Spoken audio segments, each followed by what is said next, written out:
Today is August 10th, 2022. 50 years ago today, the Gulf Mobile in Ohio and the Illinois Central Railroads merged to form the Illinois Central Gulf. I wanted to take just a minute to put together a short video to recognize the significance of 50 years since the merger and just talk a little bit about how we can preserve the memory of two of the great railroads in the Midwest. For those of you that have been watching my YouTube channel for the last few years, you know that I model really anything that's Illinois Central Gulf, or Gulf Mobile in Ohio.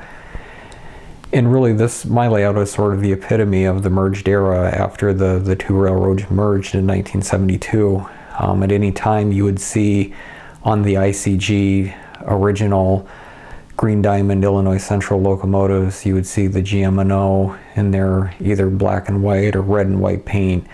Then certainly you saw a lot of repaints of cars, freight cars, locomotives in the Illinois Central Gulf scheme, ICG markings, and it was just a really sort of an interesting time in railroading in the 1980s in America.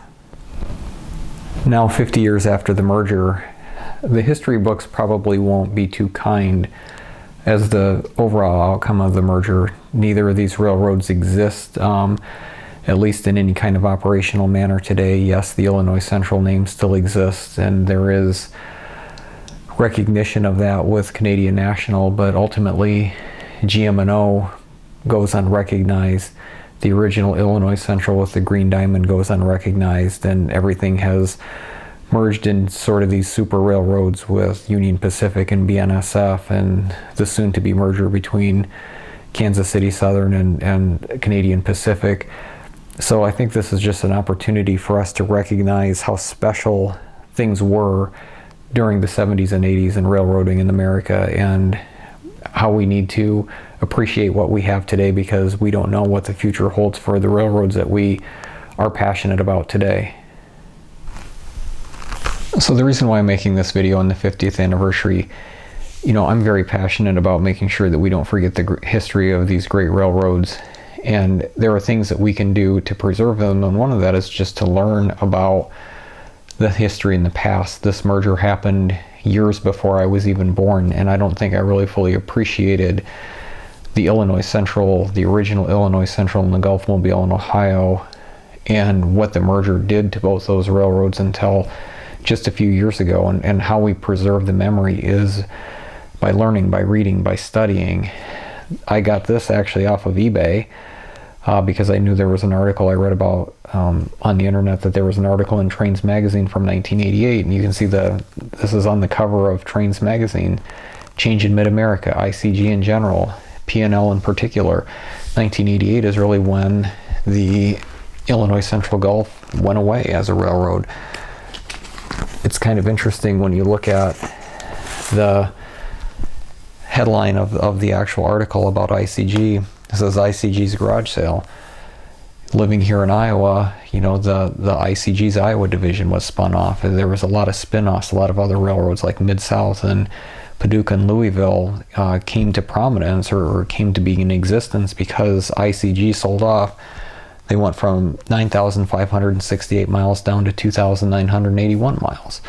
And ultimately that led to a rebranding. They dropped the Gulf. They went back to Illinois Central in the late 80s and adopted a new look, a new corporate look, the black locomotives with a lot of people refer to it as the Death Star scheme. And they were a very efficient Class 1 railroad in the 1990s until they were merged with Canadian National in 1999.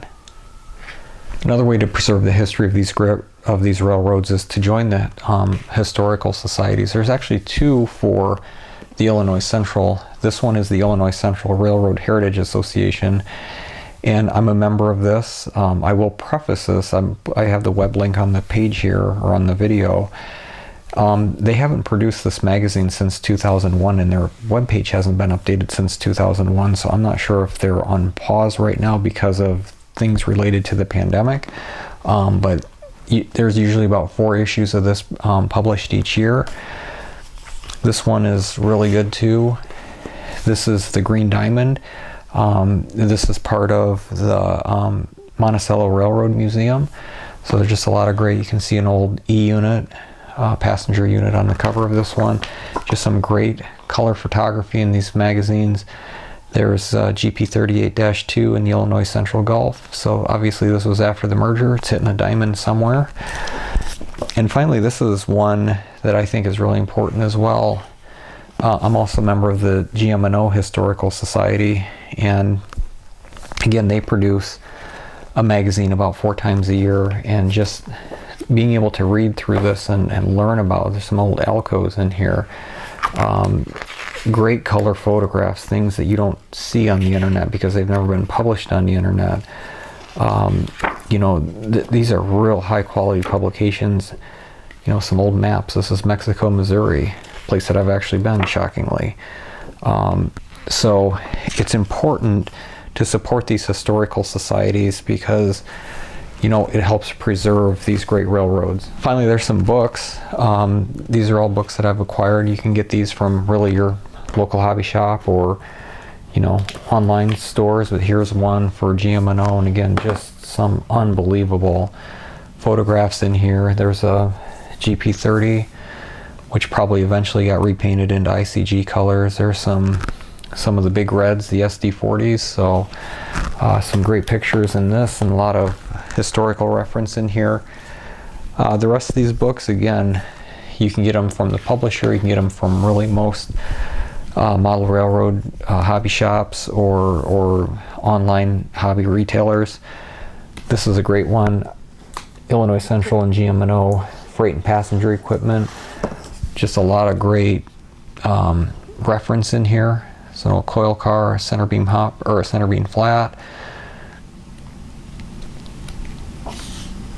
Some of my favorites, the PS 4750s or the 4740s.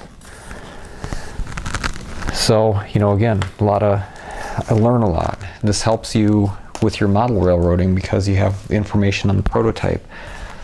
This is a great series of book. There are 3 volumes. So here's the first one. This is Illinois Central Gulf in color across the system. These are really important because this one is East St. Louis Terminal. So this was GM&O, and they actually put the GM&O logo up there. And then another one that I know a lot of people are real passionate about is the Sparta District.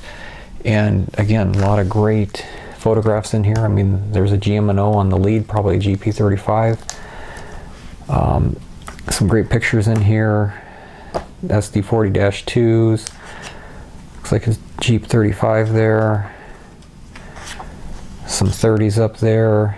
Coal trains. I actually have some of these. Athearn made, oh, probably can't see that real well. Some of these coal hoppers that they would use, they would mine down southern Illinois and take them to a power plant somewhere.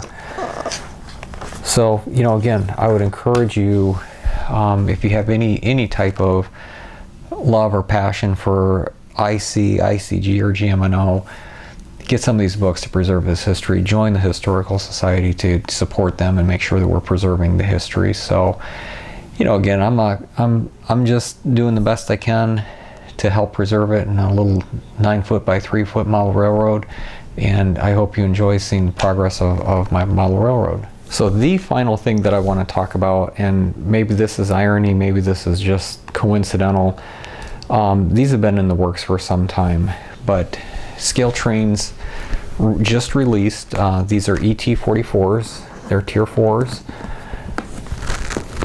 So Canadian National is or has produced a heritage fleet, and they did do an Illinois Central Heritage. Now this is the quote-unquote Death Star scheme, but this locomotive is in existence.